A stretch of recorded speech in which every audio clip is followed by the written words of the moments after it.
Are you rescuing or enabling?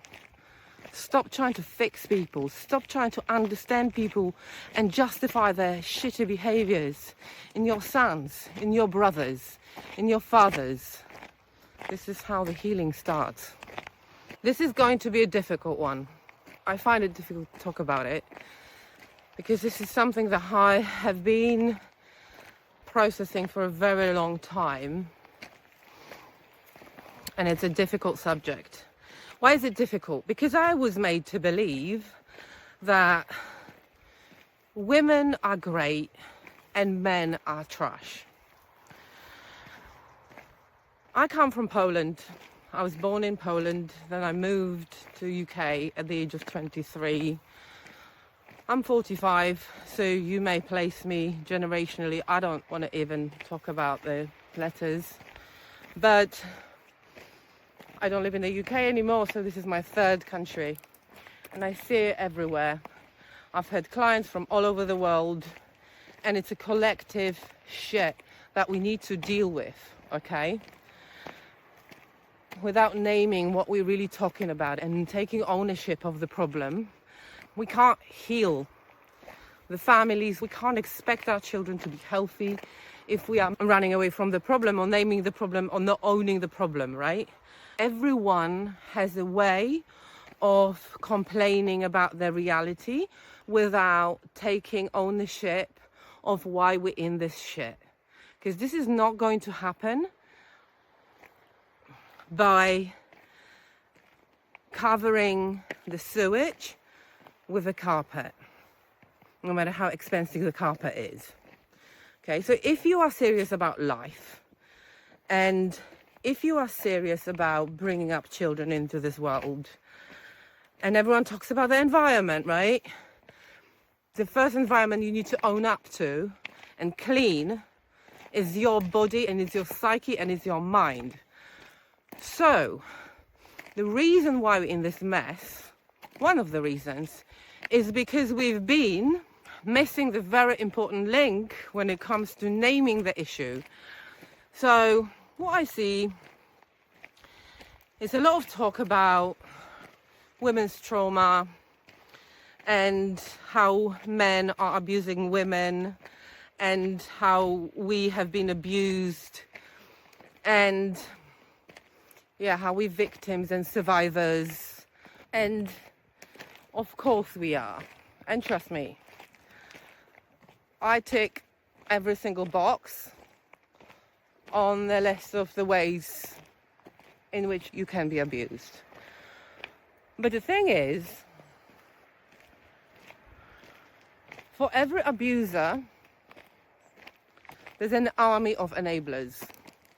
And they're usually female, first of all. It's not friends who allow men to behave like this. It's the wives. It's the mothers, right? If you don't see it, and you haven't seen it, this material is not for you. Because you're still in the realm of victimhood and blaming everything. If you want to take ownership of your life, of your family, of yourself, you need to really own up to shit. And the shit to own up to is this. Women are enablers. I'm going to leave the bit where women are outright abusers and they're controlling and they're dominating and they're tyrannizing men. That's another story. But I want to address enablers, because enablers are the people who are part of the problem, a big, big problem. So these are the mothers who constantly find excuses for shitty behavior of their sons. This is how it starts. Any abuser or any narcissistic person is never born, it's created.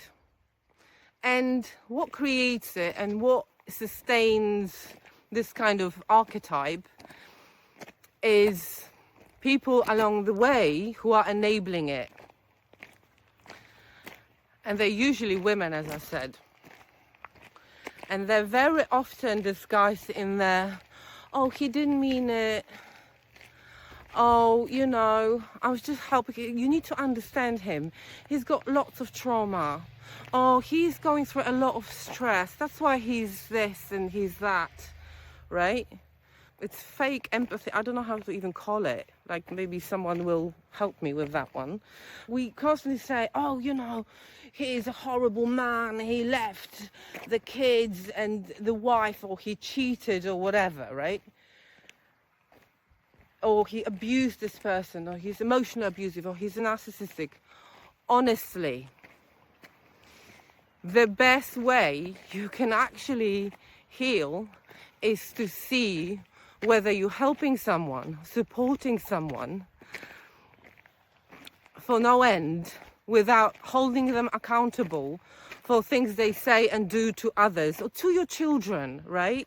Because again, like sometimes I hear, oh yeah, you know, he's going through a lot of stress, so I'm just gonna, like, if something is not okay, say it, because you become an enabler. Start being conscious about these things, because this is what we do as women very often. This happened in therapy a lot of the time. By constantly helping someone, you're excusing their behaviours, and those behaviours grow. Those behaviours grow. We accept it. We tolerate it. And then you have scandal after scandal in every institution. The smallest institution in the world is your family, right? So before you go out and say, oh, this man is this, like, start addressing the behaviour of the man in your family and stop enabling the shit that leads to those bigger problems. So when your kids grow up, they're not going to come to the office of a therapist and say, oh, my mother was an enabler, because I've heard it many times. And I've seen this in my own life, right? So, yeah, are you helping or enabling? Never give up on yourself.